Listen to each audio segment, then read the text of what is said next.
We now invite you to join us for part 5 of the rebroadcast of the live conference with Supreme Master Ching Hai, titled Humanity's Leap to the Golden Era, Washington, D.C. Climate Change Conference on November 8, 2009, in Washington, D.C., USA. Warning, you might find the content herein disturbing, but the truth must be revealed.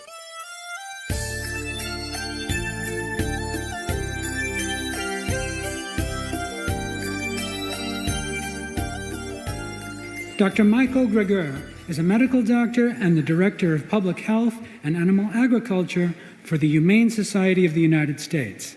He is a foremost authority on swine flu and many other types of diseases. Dr. Greger is the author of the book Bird Flu, a virus of our own hatching. He is also a vegan. Please join us in welcoming Dr. Michael Greger.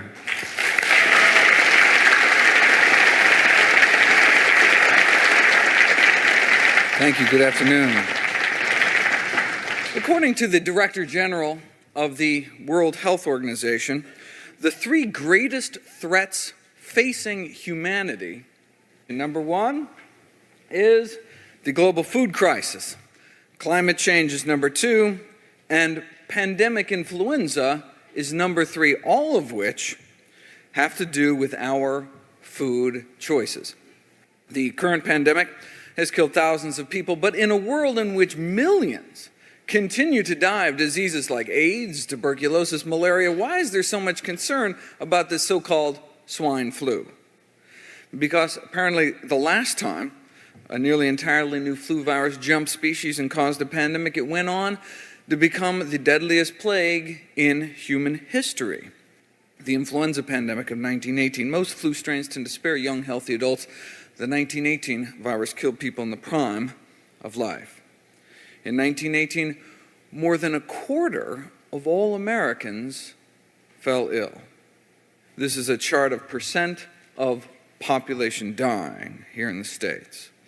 In 1918, as many as 50 to 100 million people lost their lives. A similar virus today could kill many, many more. What started for millions around the globe as muscle aches and a fever ended days or even hours later. Homeless orphans, their parents gone, wandered the empty streets. One agonized official in the stricken East sent an urgent warning west, quote, "Hunt up your woodworkers and set them to making coffins, then take your street laborers and set them to digging graves." This is a clipping from the New York Times at the time. Victims of plague everywhere, great pyres of bodies consumed by the flames. That 1918 flu virus killed more people in 25 weeks than AIDS has killed in 25 years. No war, no plague, no famine has ever killed so many people in so short of time as the 1918 pandemic. Where did it come from? The conventional wisdom is that the 1918 pandemic was triggered when an H1N1 bird virus in its entirety, all 8 gene segments, jumped into human beings. We then apparently passed it along to pigs, sickening millions of them as well. Now, after the pandemic, when our immune systems got used to the new virus, it turned into the regular seasonal flu. And in pigs, it turned to what we call classic or classical swine flu. Before 1918, we have no reports ever of any pigs coming down with the flu at all. So throughout the roaring 20s, people got the regular flu every year, and pigs got the swine flu. Same thing with the 30s, and the same with the 40s. The important thing to notice, though, is that swine flu remained stable throughout, unchanging throughout the 1950s, the 1960s, the 1970s in North America, and stable throughout the 1980s. But then by 1990, everything changed. A never-before-described triple-species flu virus arose. The classic swine flu virus, after being stable for 80 years straight, picked up 3 gene segments from the circulating human flu virus, and then 2 gene segments from a bird flu virus to create the first triple animal reassortment virus ever described. Our first hybrid, a human-pig viral mutant, was discovered on an industrial pig operation in Newton Grove, North Carolina in August 1998, owned by a massive pork conglomerate by the name of Hogslat. The virus mutated further and then spread without months throughout the United States. Soon it spread into Canada, and by 2003, the majority of animals tested in industrial pig operations in Mexico also showed evidence of exposure to our triple hybrid strain. We then exported it to Asia, and apparently the favor has been returned. After reshuffling with the classic swine flu, our made in the USA triple reassortment virus picked up 2 gene segments from a Eurasian swine flu lineage to create the flu pandemic of 2009. The primary progenitor, the main ancestor of our current pandemic flu virus, as shown in orange here, is the triple hybrid mutant that emerged and spread throughout factory farms in the United States more than a decade ago. 6 out of the 8 gene segments, 3/4 of our current pandemic virus, straight from our triple hybrid. In this diagram, these data are from the most comprehensive genetic analysis of this virus to date. Now, influenza experts have been warning about this triple hybrid mutant for years, what they call an extremely promiscuous mammalian-adapted virus. Flu scientists used to only worry about Southeast Asia, but given the appearance of that triple hybrid mutant, now we need to look in our own backyard for where the next pandemic may appear, and 6 years later, it indeed did.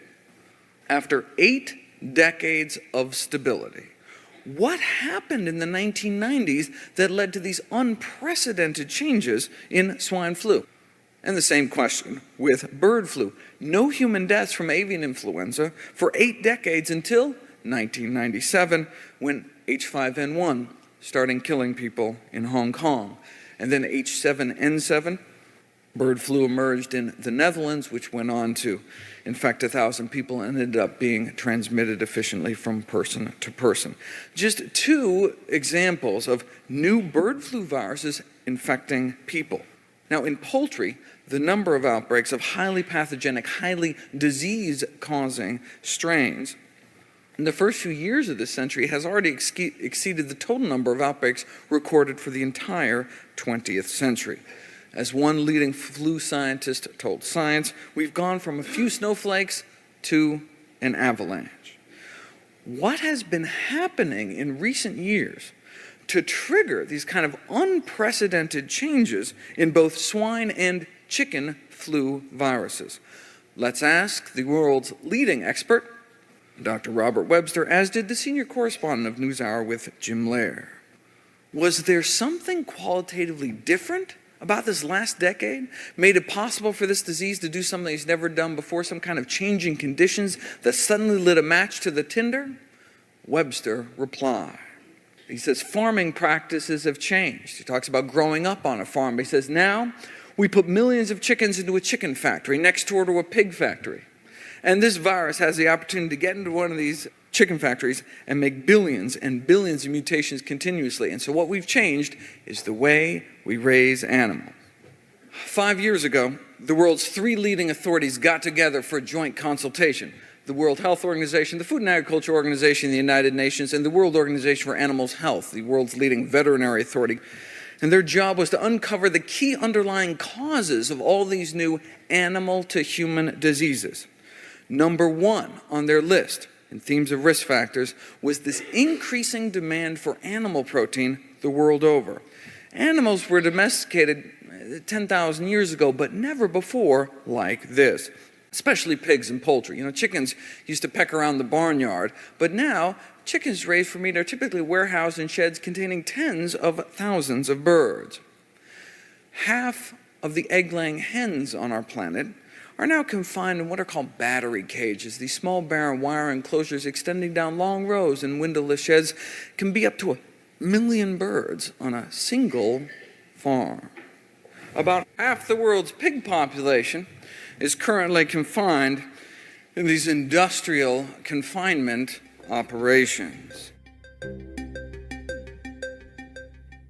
These intensive systems represent the most profound alteration of the human-animal relationship in 10,000 years.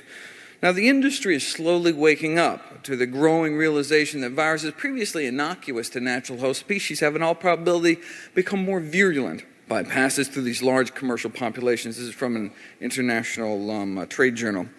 This is not, arguably, how animals were meant to live. So how does the poultry industry feel about the possibility of its own so-called factory farms leading to a pandemic that could kill millions of people? Well, the executive editor of Poultry Magazine wrote an editorial on just that topic. The prospect of a virulent flu to which we have absolutely no resistance is frightening. However, to me, the threat is much greater to the poultry industry. I'm not as worried about the U.S. human population dying from bird flu as I am that there will be no chicken to eat, said the executive editor of Poultry Magazine. There are at least 10 reasons why industrial pork production can present such a breeding ground for disease. The operation in Newton Grove, North Carolina, where the ancestor of the current pandemic virus was first detected, was a breeding facility in which thousands of sows were confined in what are called gestation crates, also known as sow stalls. These are veal crate-like barren metal cages about 2 feet wide. These highly intelligent social creatures basically being kept in a box week after week, month after month for nearly their entire lives. They can develop crippling joint deformities, lameness. I mean, if we did this to a dog, you'd get thrown in jail. Not only can these pregnant pigs not turn around, they can really barely move at all. Now, the rise in stress hormone levels in these so-called crated sows is thought to be because of the interference with natural maternal behaviors like nest building, which they can't do in a cage. And this frustration of maternal behavior has been shown experimentally to result in impaired immunity. Now, the National Livestock and Meat Board defends intensive confinement in a pamphlet called Facts from the Meat Board. Confinement rearing has its precedents. Schools are an example of confinement rearing of children, they say. Not that different from how they described veal crates as being similar to a baby's crib. The fact that the industry feels the need to mislead consumers by conjuring images of classrooms and baby cribs speaks to how far out of step animal agriculture has gone from just, mainstream basic decency towards animals. And interestingly, they know it. As Professor Emeritus of Animal Science wrote in one of his college textbooks, one of the best things modern animal agriculture has going for it is that most people haven't a clue how animals are raised. For modern animal agriculture, the less the consumer knows, the better. What can we do to prevent this kind of thing in the future, which is why we're all here today? The United Nations has urged all governments, local authorities, international agencies need to take a greatly increased role in combating the role of factory farming, which combined with these live bird markets that provide, in their words, ideal conditions for the flu virus to spread and mutate into a more dangerous form. These factory farms can be thought of as the original incubators for dangerous strains of the flu. More than 5 years ago, the American Public Health Association, the largest and oldest association of public health professionals in the world, called for a moratorium on factory farming. No more factory farms. In 2007, the Journal of the APHA published an editorial that went beyond just calling for de-intensification of the industry, of the pork and poultry industries. The editorial questioned the prudence of raising so many animals for slaughter in the first place. It is curious that changing the way humans treat animals, most basically ceasing to eat them, or at the very least radically limiting the quantity of them that is eaten, is largely off the radar as a significant preventive measure. But such a change, if sufficiently adopted or enforced, could still reduce the chances of the much-feared influenza pandemic. It would even more likely prevent unknown future diseases that, in the absence of the change, may result from farming animals intensively and killing animals for food. Yet humanity, it goes on to say, doesn't even apparently consider this option. Right? We don't tend to shore up the levees until after the disaster strikes. The editorial concludes, those who consume animals not only harm those animals and endanger themselves, but they also threaten the well-being of future generations. It is time for humans to remove their heads from the sand, they say, and recognize the risk to themselves that can arise from the maltreatment of other species. How we treat animals can have global public health implications. Let me end with a quote from the World Health Organization. The bottom line is that people have to think about how they treat their animals. Basically, the whole relationship between the animal kingdom and the human kingdom is coming under stress. In this age of emerging diseases, we now have billions of curly-tailed and feathered test tubes for viruses to incubate and mutate within billions more spins at pandemic roulette. But along with human culpability comes hope. If changes in human behavior can cause new plagues, well then changes in human behavior may prevent them in the future. Thank you.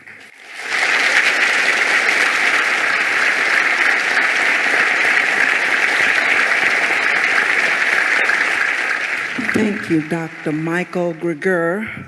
The information you have given us is truly thought-provoking. Piano is one of the musical instruments originally designed to reproduce higher universal frequencies. Let's listen to some piano music now that will lift our spirits. Our next performer was born in Vietnam. Miss Nguyen Phong showed musical talent very early. When she was only 7, she won a scholarship to study at the prestigious conservatory. She has won 7 gold medals at piano and organ contests and recently became the first Vietnamese student to receive a scholarship to attend Berklee College of Music in Boston. She will be playing My Favorite Things. Please give a warm welcome to Ms. Nguyen Phong.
sharing your uplifting music with us. Yes, it was truly uplifting.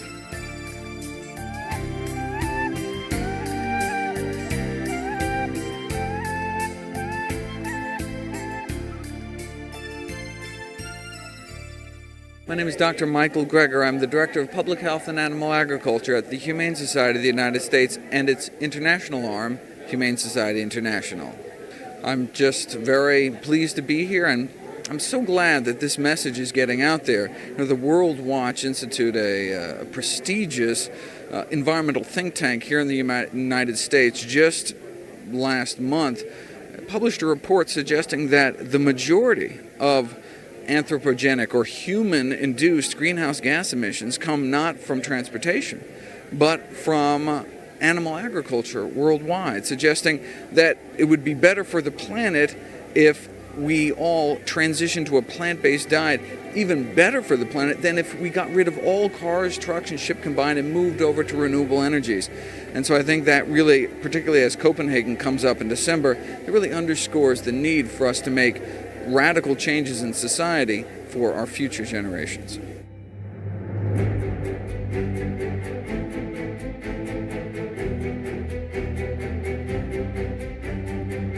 What did you think of today's conference? What kind of impact did it have on you?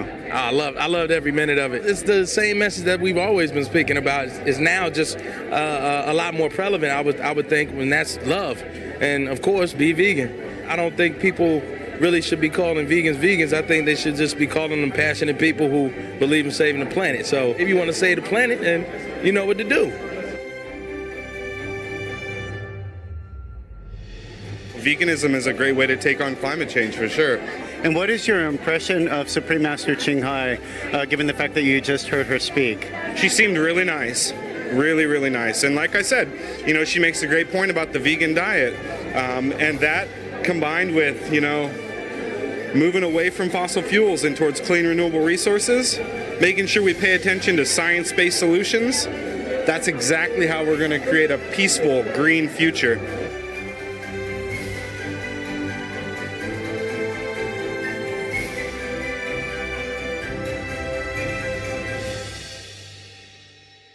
All information concerning the scientific evidence of climate change and its solution is in Supreme Master Ching Hai's book, From Crisis to Peace, free for download at crisistopeace.org. Peace-loving viewers, we appreciate your presence today on Words of Wisdom.